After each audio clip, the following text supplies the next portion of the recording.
Jake Morrison stood on the bridge of his ship and looked out at the strange world below. The planet was covered in huge crystal towers that reached up into the sky like frozen lightning. Each tower caught the light from the system's 3 suns and threw it back in colors Jake had never seen before.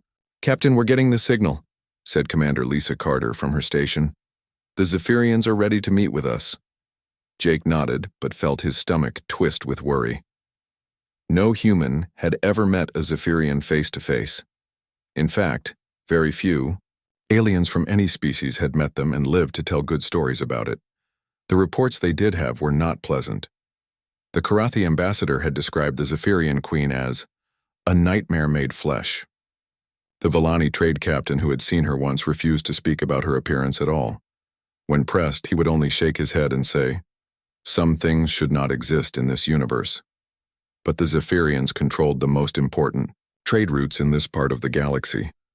They had technology that could help humanity expand to new worlds. Jake's mission was simple in theory but hard in practice: make friends with the most feared species in known space.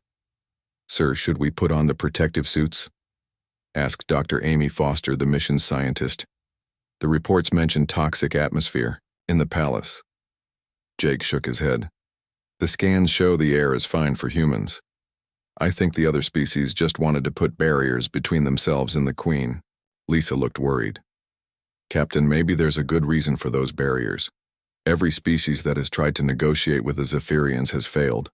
Most of their diplomats came back traumatized. That's exactly why we might succeed," Jake said.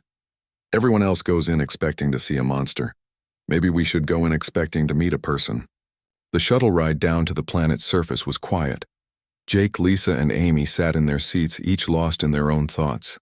The crystal cities grew larger as they descended, and Jake could see that they were not just random formations.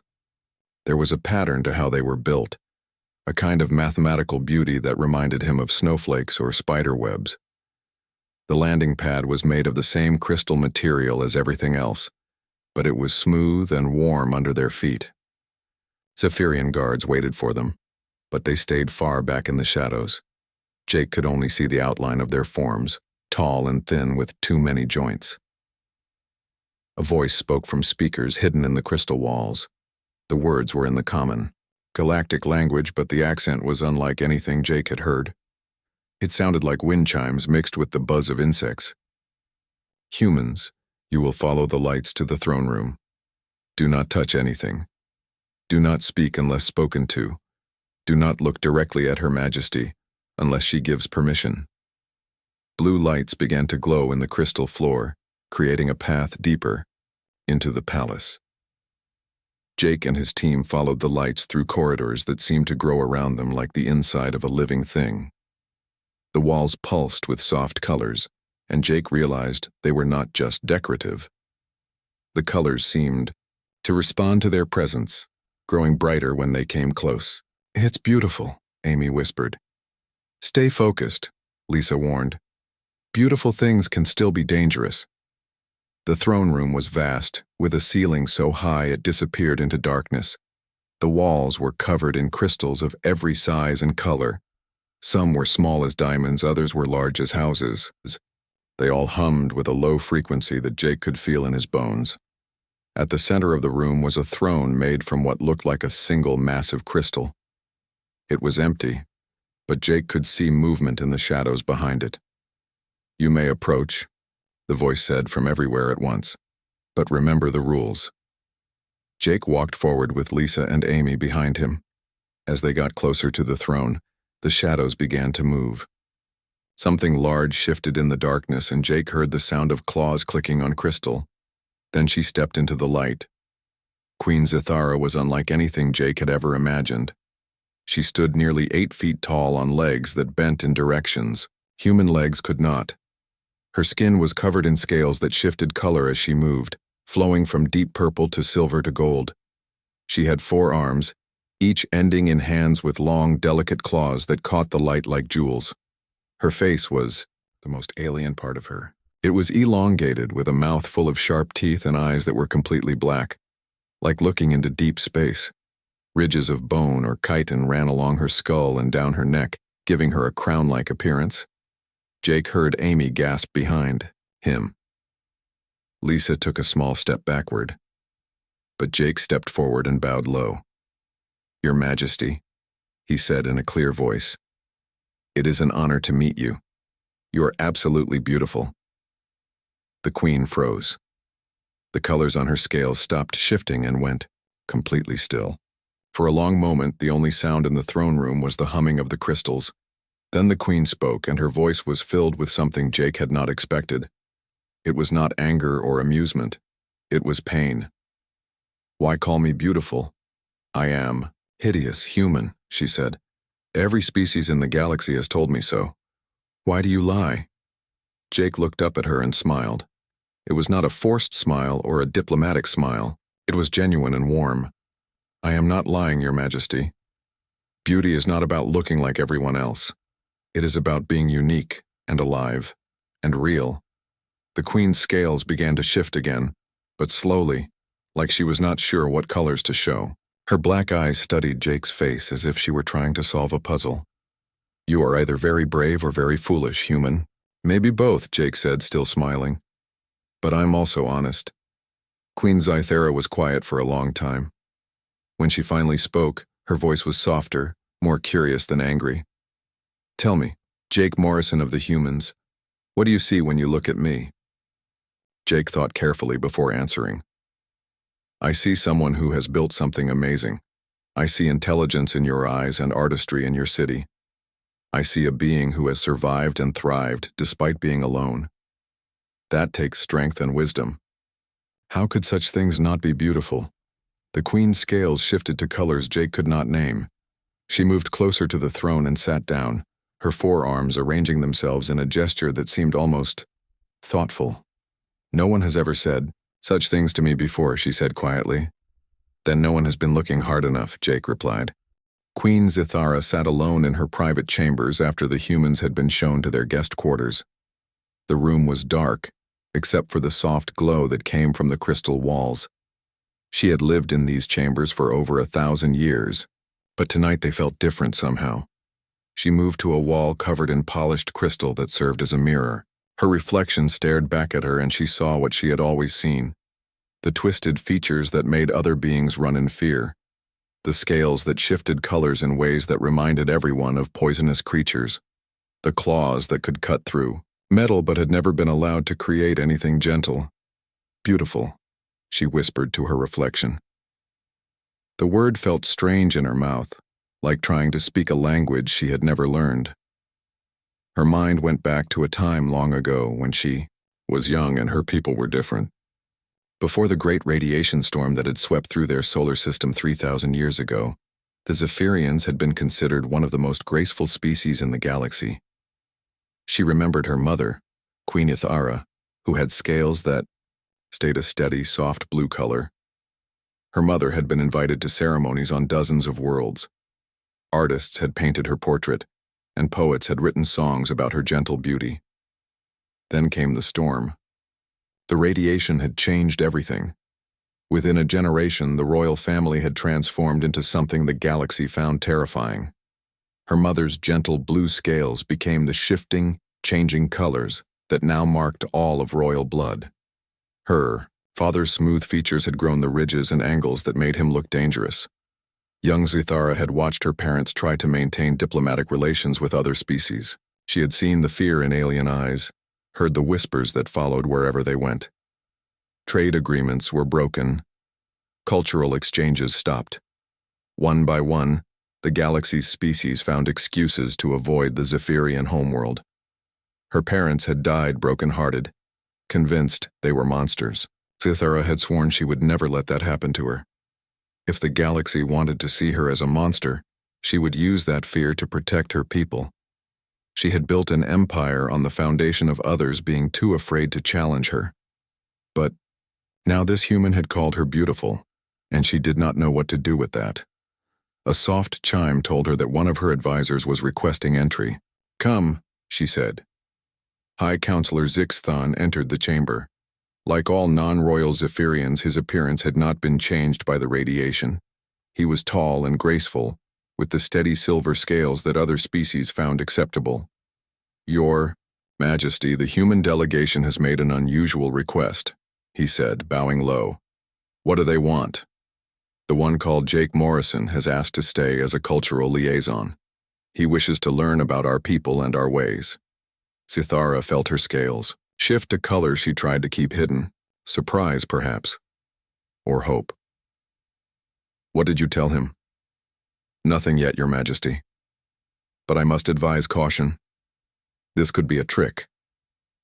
Perhaps they seek to study us to find weaknesses. Or perhaps, Sithara said quietly, he meant what he said. Meanwhile, in the guest quarters, Jake's team was having their own discussion. Commander Lisa Carter paced back and forth across the crystal floor, her boots making sharp sounds with each step. Jake, what are you thinking? She demanded. You want to stay here, alone, with her? She's not dangerous, Lisa, Jake said calmly. At least not to us. How can you possibly know that? She could have been playing with us. Maybe she enjoys hearing lies about her appearance before she kills her guests. Dr. Amy Foster looked up from her scientific instruments. Actually, I think Jake might be right. Look at these readings. She showed them a small device that had been recording during their audience with the Queen. This measures stress hormones and emotional responses in alien species. When Jake called her beautiful, her stress levels didn't go up. They went down. Way down. What does that mean? Lisa asked. It means she wasn't angry or amused. She was relieved. Maybe even happy, Amy explained. And look at this. She pulled up another reading. Her scales changed 17 different colors during our conversation. I've never seen such complex color patterns in any species. Jake nodded. I noticed that too. I think those colors mean something. Like they're a language we don't understand yet. All the more reason to be careful, Lisa said. We don't know what any of it means. That's exactly why I want to stay, Jake replied. Lisa, think about it. Every species in the galaxy is afraid of the Zephyrians because of how they look. But what if we're missing something important? What if there's more to them than anyone has bothered to discover? Amy was reading through reports on her tablet. Jake's right about one thing. Look at this data about Zephyrian technology and architecture. They've made incredible advances in crystal engineering, mathematics, and energy manipulation. But the trade agreements focus only on raw materials and basic technology transfers. Because no one wants to spend time here learning about their culture, Jake said. They just want to get in, get what they need, and get out as fast as possible. Lisa sat down heavily in one of the crystal chairs. This is crazy. You're talking about staying on an alien world with a species that terrifies half the galaxy, just because you think their queen is pretty. I don't think she's pretty, Jake corrected. I think she's beautiful. There's a difference. Explain that to me, Amy said, genuinely curious. Jake was quiet for a moment, looking out the window at the crystal city below. The three suns were setting, and the towers were glowing with stored light. Pretty is about matching what we expect to see, he said finally. Beautiful is about being something amazing, even if it's different from what we're used to. When I looked at Queen Zithara, I didn't see something that matched human ideas of beauty. I saw something unique and complex and alive in a way that was incredible. The way her colors changed, Amy said thoughtfully. It was like watching emotions paint themselves across her skin. Exactly. And did you see the way the crystals in the throne room responded to her presence? They hummed differently when she moved. This whole city is alive in ways we don't understand. Lisa shook her head but smiled slightly. You always were too curious for your own good, Jake. But I have to admit, there's something here we've never encountered before. A soft chime indicated someone was at their door. Amy opened it to find a Zephyrian servant, one of the non-royal ones with steady-colored scales. Captain Morrison, the servant said in careful galactic standard. Her Majesty requests your presence. In the garden, she wishes to discuss your proposal. Jake stood up immediately. I'll be right there. Jake, Lisa called after him. Be careful. We still don't know what we're dealing with. I think we're dealing with someone who's been alone for a very long time, Jake replied, and maybe someone who's tired of being afraid. The garden was unlike anything Jake had ever seen. Instead of plants, there were crystal formations that grew like trees and flowers. They came in every color imaginable, and some seemed to create their own light. Paths of smooth crystal wound between the formations, and small streams of water flowed through channels carved in the ground. Queen Zythara was waiting by a fountain made of singing crystal. When Jake approached, she turned to face him, and her scales were showing colors he had not seen before, softer colors like the sky at dawn. "You wish to stay and learn about my people," she said. It was not a question. "Yes, Your Majesty, if you'll allow it." "Why?" she asked simply. Jake looked around at the impossible beauty of the garden. "Because I think there's so much more to the Zephyrians than anyone knows. And because I think you've been judged unfairly by the rest of the galaxy." The Queen was quiet for a long time. When she spoke, her voice was barely above a whisper. "Do you know what it is like, Jake Morrison, to be called hideous by every living being you meet? To know that your appearance causes fear and disgust wherever you go?" "No," Jake said honestly. "I don't. But I know what it's like to be misunderstood. Tell me." Jake sat down on a crystal bench near the fountain. "Humans are new to the galaxy. When we first made contact with other species, they thought we were primitive and violent. They saw our history of wars and conflict and decided we were dangerous. Some species still think that. But you are not hideous to look upon." "No, but we were judged before anyone bothered to understand who we really are. It took time and patience to show other species that humans could be partners, not just threats."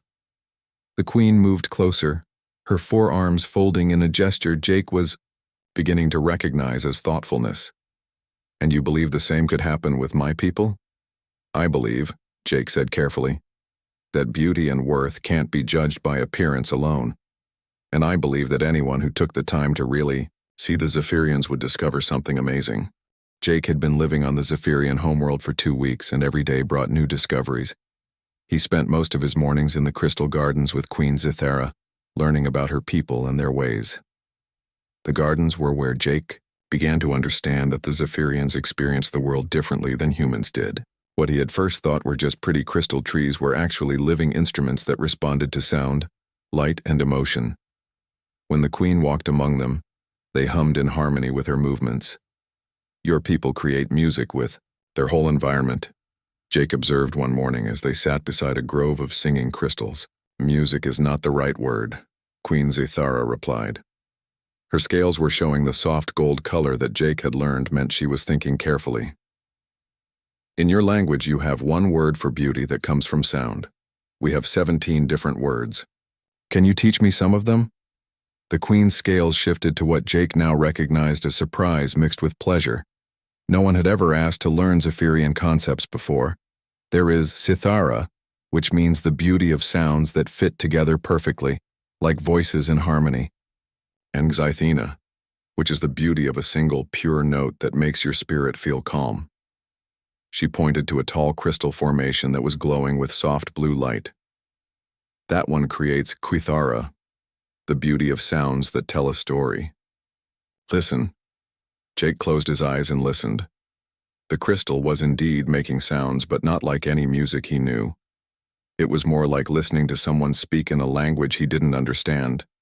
But somehow the emotions came through anyway. The sounds made him think of long journeys and coming home. "It's telling the history of your people," he said with sudden understanding.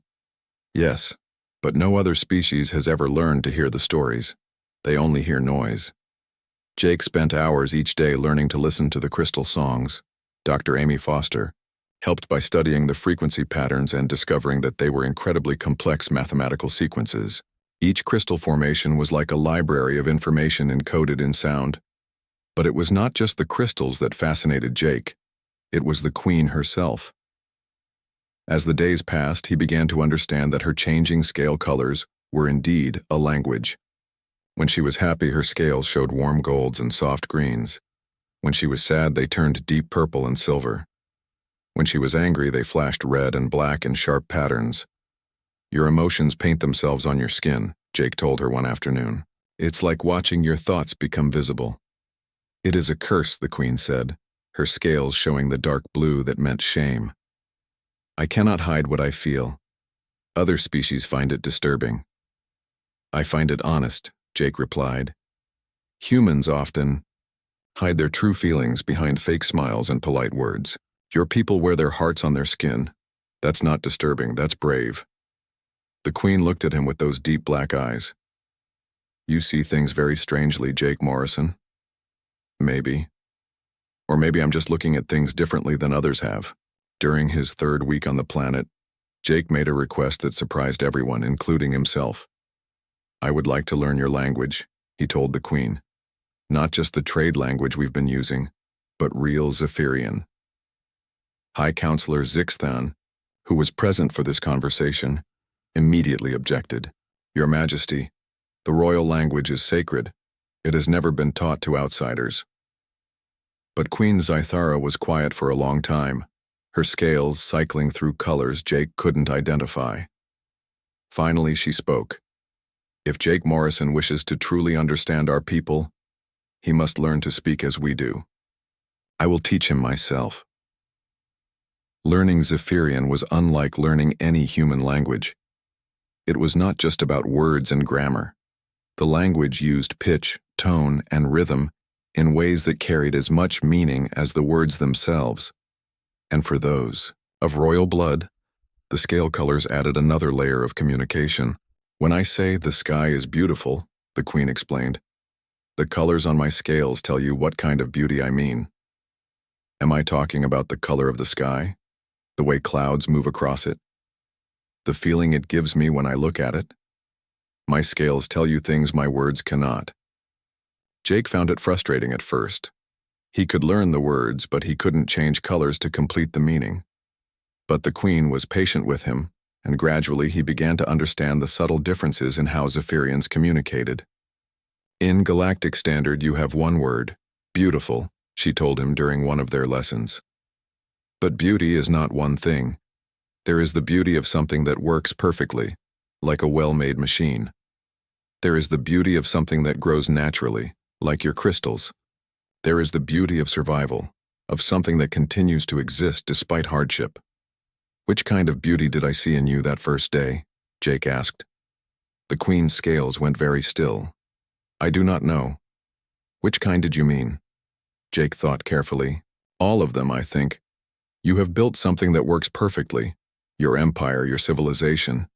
You have grown naturally into who you are, despite the changes your people went through. And you have survived and continued to exist, despite everyone telling you that you shouldn't. The queen's scales shifted to colors Jake had never seen before. Deep, rich colors that seemed to glow from within. He realized he was seeing something very private, very personal. No one has ever. She began, then stopped. What? No one has ever seen all of those things in me at the same time. It was during his fourth week that Jake met other members of the royal family and began to understand the full scope of what the radiation had done to the Zephyrians. Prince Kixara, the queen's younger brother, had been changed even more dramatically than his sister. His scales not only changed color but also texture, becoming smooth as glass one moment and rough as tree bark the next. His limbs were longer and more spider-like than the queen's, and he moved with an alien grace that was both beautiful and unsettling. You are the human who calls my sister beautiful, he said when they first met. His voice had a musical quality, like speaking through wind chimes. Yes, I am. Why? It was a question Jake had been asked many times now, and each time his answer became more clear. Because beauty is not about looking familiar. It's about being remarkable. Your sister, your people, your whole civilization is remarkable in ways that are unique in the galaxy. Prince Kixara studied Jake with eyes that were even more alien than his sister's, completely silver with no visible pupils. The other species fear us because we are different. Fear and beauty often come from the same source, Jake said. Things that are powerful and unfamiliar can seem frightening until you understand them better. And you are not frightened of us? Jake looked around at the Crystal Palace with its impossible architecture and living walls. He thought about the queen with her complex emotions painted across her skin, and the prince with his otherworldly grace. "I'm amazed by you," he said honestly. Amazement and fear feel similar sometimes, but they lead to different choices. Fear makes you run away. Amazement makes you want to learn more. The prince's scales shifted to what Jake was learning to recognize as approval. "My sister has chosen her teacher well," he said. That evening, Jake and Queen Zithara sat in her private garden, watching the three suns set behind the crystal mountains. The towers of the city were beginning to glow with stored sunlight, creating a display of colors that took Jake's breath away. "Jake Morrison," the queen said softly, "may I ask you something personal?" "Of course." "When your people look at each other, how do you decide who is beautiful?" Jake thought about this carefully. It's different for different humans. Some people think beauty is about having certain features: smooth skin, bright eyes, healthy bodies.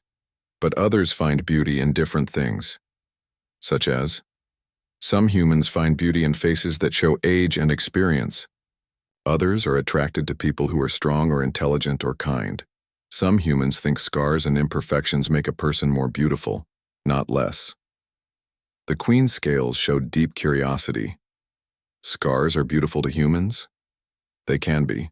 Scars tell stories about survival and healing. They show that someone has lived through difficult things and continued on. The queen was quiet for a long time. When she spoke, her voice was barely above a whisper. "My people's changes, what the radiation did to us, they are like scars from something that happened to our whole race." "Yes," Jake said gently. "And like all scars, they tell a story about surviving something that could have destroyed you. That's not ugly. That's incredibly beautiful." The queen looked at him with those deep black eyes, and her scales cycled through colors that seemed to tell their own story. Surprise, hope, gratitude, and something that might have been the beginning of self-acceptance. "You see the galaxy very differently than others do, Jake Morrison. Maybe the galaxy would be a better place if more people learned to see it differently," Jake replied. The trouble began when news of Jake's extended stay reached the Galactic Council. Commander Lisa Carter received the first warning message during her 6th week in orbit around the Zephyrian homeworld. "Captain Morrison's behavior is causing concern among several member species," the message read. "Please remind him that diplomatic courtesy does not require false compliments about alien appearance." Lisa read the message 3 times before calling down to the planet's surface to speak with Jake. "They think you're lying about finding the queen beautiful," she told him over the communication link. "The Karathi delegation has filed a formal complaint saying that humans are encouraging dangerous delusions." Jake was sitting in the crystal gardens, watching Queen Zithara tend to a grove of singing crystals.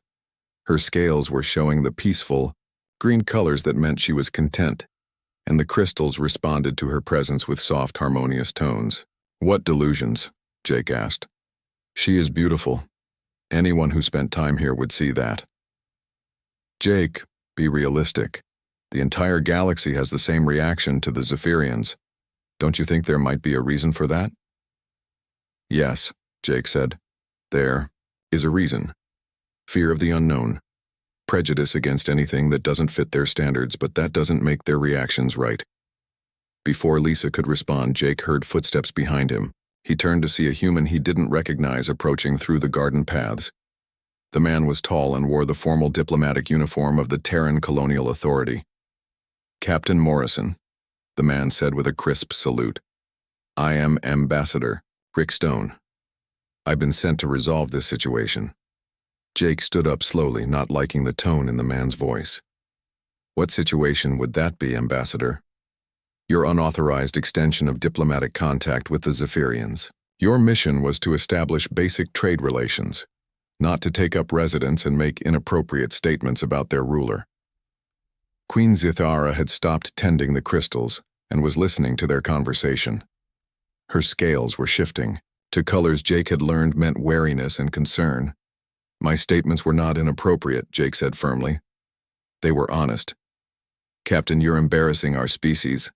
The galactic community expects humans to maintain professional standards in diplomatic relations. Telling obvious lies about alien appearance is not professional. Jake felt anger rise in his chest. Ambassador Stone, have you spent any time actually getting to know the Zephyrians? Have you learned anything about their culture, their history, their achievements? I don't need to study them to know what they look like, Stone replied coldly. The reports are clear. The Zephyrian royal family is physically repulsive to most species. Pretending otherwise serves no diplomatic purpose. That's when Queen Zythara spoke up. Her voice was calm, but her scales were showing the dark red that Jake had learned meant deep anger. Ambassador Stone, she said in perfect galactic standard, you speak about my people as if we cannot hear you. Stone looked uncomfortable but didn't back down. Your Majesty, I mean no disrespect, but surely you understand that different species have different aesthetic preferences. What appears challenging to one species might appear normal to another. Challenging, the Queen repeated slowly. Her scales were now flashing the sharp black and red pattern that Jake had only seen once before, when a servant had accidentally broken one of her favorite crystal formations. Jake stepped between them. Ambassador, I think you should... Captain Morrison, Stone interrupted. You are relieved of diplomatic duties. You will return to your ship immediately and prepare for departure. No, Jake said simply. Excuse me? I said no. I'm staying here as a cultural liaison, with Queen Zythara's permission. My mission parameters included establishing long-term relations with the Zephyrians. That's exactly what I'm doing. Stone's face turned red. Captain, you are disobeying. Direct orders from Colonial Command. My orders were to make contact with the Zephyrians and establish positive relations. Mission accomplished.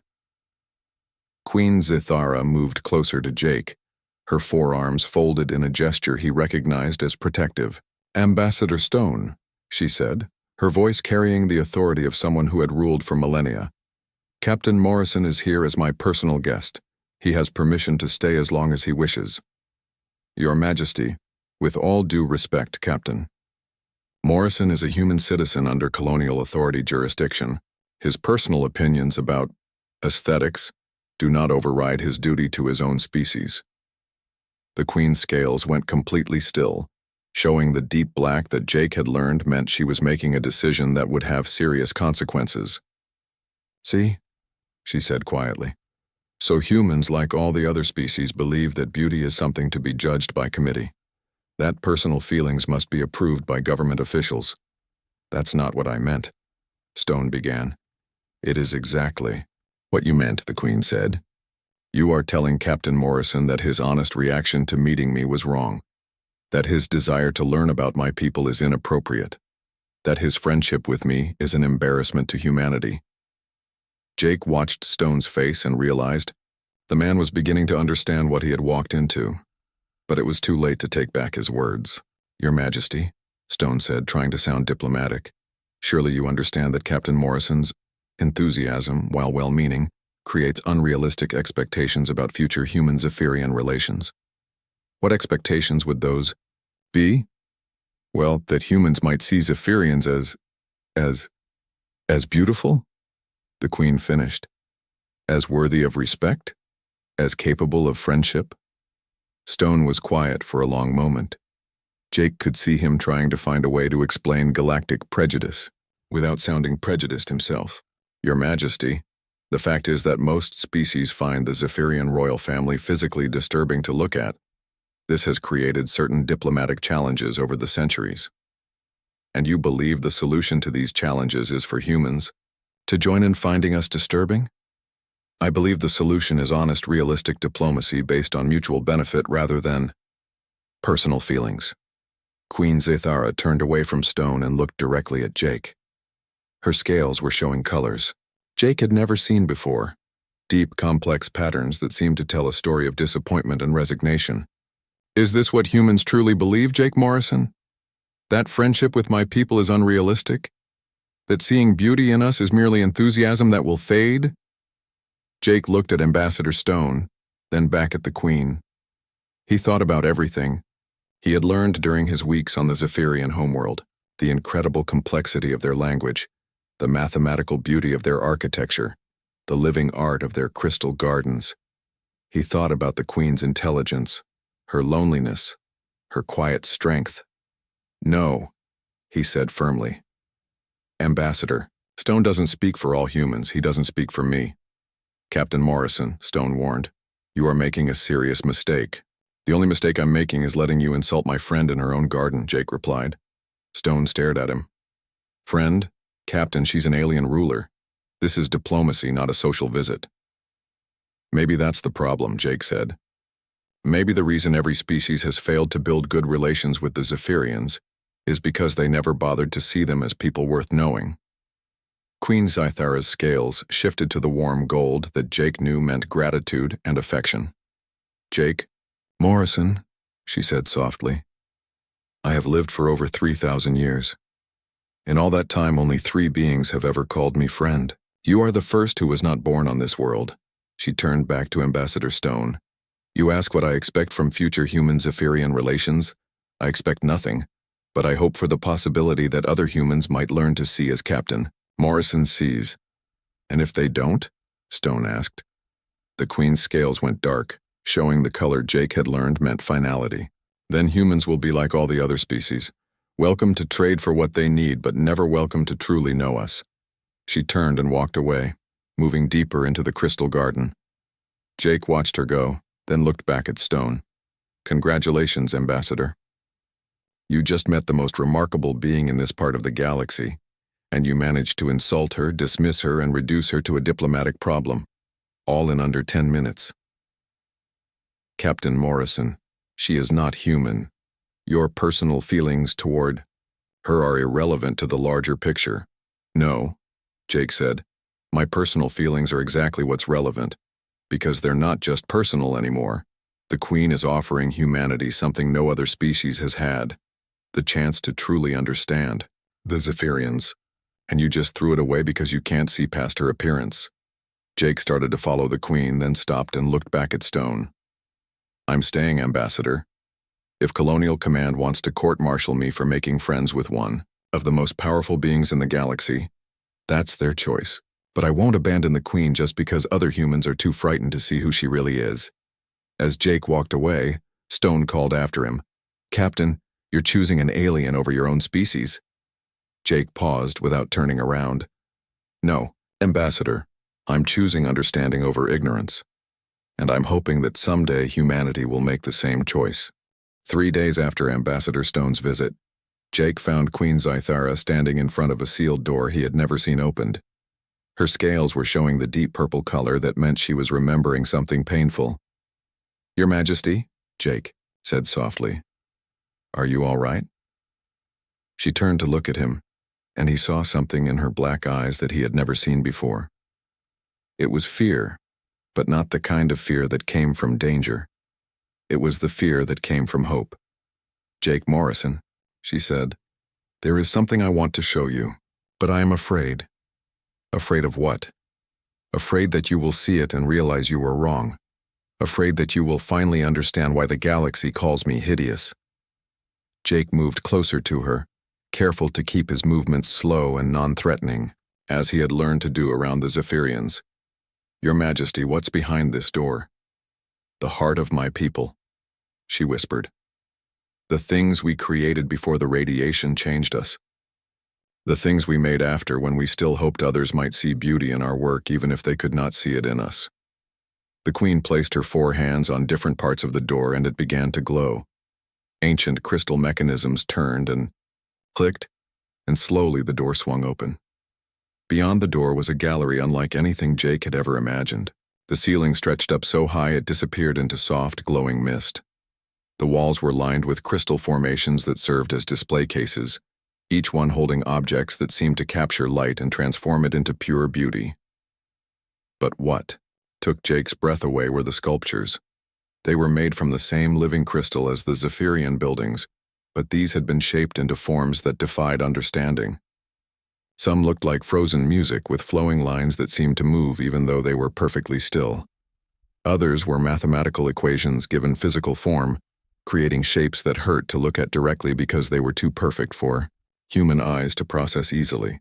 And everywhere there were representations of Zephyrians as they had been before the change, and as they were now. "This is," Jake began, then stopped because he had no words. "This is why I was afraid to show you," Queen Zythera said. Her scales were cycling through colors too quickly for Jake to read.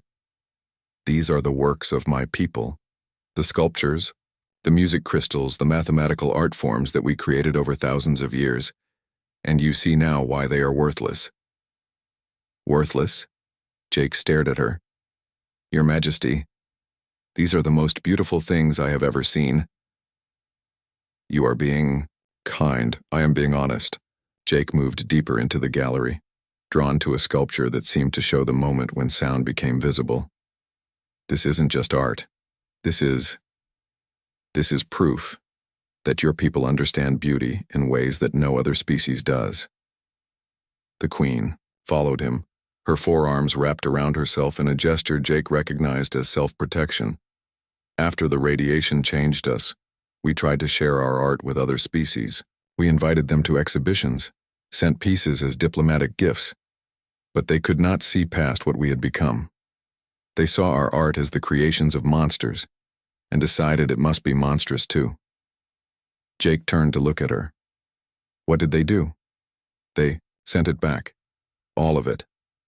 The Karathi said that looking at art made by creatures like us was disturbing. The Villani claimed that our post-radiation work was corrupted by our transformation. One by one, every species in the galaxy decided that nothing beautiful could come from beings they found hideous. The Queen's scales had gone completely black, except for thin lines of silver that Jake was beginning to understand meant deep grief. "So we stopped trying," she continued. "We closed these galleries. We told ourselves that if the galaxy wanted to see us as nothing but frightening monsters, then perhaps it was better to be powerful monsters than failed artists." Jake walked through the gallery in silence, taking in the incredible scope of what he was seeing. There were thousands of pieces here representing centuries of artistic achievement, and all of it had been hidden away because other species couldn't separate the art from their prejudices about the artists. In the center of the gallery was a sculpture that made Jake stop and stare. It was clearly meant to represent Queen Zythera herself, but it had been created by someone who saw her very differently than the galaxy did. The sculpture showed her as she truly was, powerful, graceful, intelligent, and heartbreakingly beautiful in her uniqueness. "Who made this?" he asked. "I did," the Queen said so quietly he almost didn't hear her. "It is how I wish the galaxy might see me someday." Jake looked from the sculpture to the Queen and back again. "Your Majesty, this is how I do see you." The Queen's scales went very still. "You cannot mean that." "I absolutely mean it. This sculpture shows exactly what I saw that first day in your throne room. Power and grace and intelligence and beauty that comes from being something completely unique. But I am not unique in a good way," the Queen said. "I am unique in a way that frightens and disgusts." "Stop," Jake said firmly. "Your Majesty, with all due respect, you've been listening to the wrong voices for too long." He gestured around the gallery. "Look at what your people have created. Look at the beauty you've brought into existence. How could beings capable of this be anything other than remarkable?" The Queen was quiet for a long time, her scales showing colors Jake couldn't identify. "The galaxy has made its judgment about us," she finally said. "It is too late to change that now." "Maybe it's too late to change the galaxy," Jake agreed. "But it's not too late to stop hiding who you really are." Over the next several weeks, Jake worked with Queen Zythera and Prince Cursora to develop a plan that would change everything. If the galaxy wouldn't come to appreciate Zephyrian culture, then the Zephyrians would make it impossible to ignore. The plan was simple in concept, but revolutionary in scope. The Queen announced that all future trade agreements would include cultural exchange requirements. Species that wanted to benefit from Zephyrian technology and resources would have to spend time learning about Zephyrian art, music, and philosophy. "But Your Majesty," High Counselor Zixthan protested, "they will simply refuse to trade with us." "Some will," the Queen agreed, "but others will not be able to afford to refuse. and those who stay long enough to learn about us, perhaps some of them will begin to see what Jake Morrison sees. The reaction from the galactic community was immediate and intense. Some species did exactly what the counselor had predicted. They cut off all trade rather than submit to cultural requirements. But others, particularly those who desperately needed Zephyrian crystal technology, agreed to the new terms. The first group of reluctant cultural exchange participants arrived 3 months after the new policy was announced. They were Villani, merchants who needed crystal matrices for their ship's navigation systems. They came expecting to endure a few days of looking at alien art in exchange for vital technology. Jake watched from the gallery as Queen Zythara personally guided the Villani delegation through the exhibitions. The merchants started the tour with expressions of barely concealed disgust. But as the Queen explained the mathematical principles behind crystal sculpture, and as they heard the story songs encoded in the musical crystals, their attitudes began to change. By the end of the week, one of the Villani merchants asked if he could commission a piece of Zephyrian art for his personal collection. "You see," Jake told the Queen, "when people take time to really look, they can learn to see." But the real change came when Dr. Amy Foster made a discovery that rocked the entire galaxy. She had been working with Zephyrian scientists to analyze their post-radiation art, trying to understand the mathematical principles behind their most complex sculptures. What she found was proof that the Zephyrians had been sharing advanced mathematical concepts through their art for centuries, concepts that were decades ahead of what other species had developed on their own. "Your Majesty," Amy told the Queen excitedly, "your people haven't just been creating beautiful art. You've been advancing galactic knowledge through art. These sculptures contain mathematical proofs that could revolutionize space travel, energy, production, and a dozen other technologies." The Queen's scales showed the silver color that meant she was trying to understand something important. "You are saying our art has practical value? I'm saying your art has been teaching advanced mathematics to anyone who bothered to study it. But since everyone dismissed your work as monster art, no one ever looked closely enough to learn from it." Word of Amy's discovery spread quickly through the galactic scientific community. Suddenly, species that had dismissed Zephyrian art were scrambling to get access to pieces they had once rejected as ugly and disturbing. But Queen Zythara was no longer interested in simply sharing her people's knowledge for free. "For 3,000 years," she announced to the Galactic Council, "other species have refused to see value in what we create, because they cannot see value in what we are. Now they wish to benefit from our knowledge without acknowledging our worth. This will not happen." She established new protocols that were even more demanding than the cultural exchange requirements. Species that wanted access to the advanced mathematics hidden in Zephyrian art had to send their best scientists to study on the Zephyrian homeworld for a full year, and during that year, they had to live alongside the Zephyrian people, learning to see them as teachers and colleagues rather than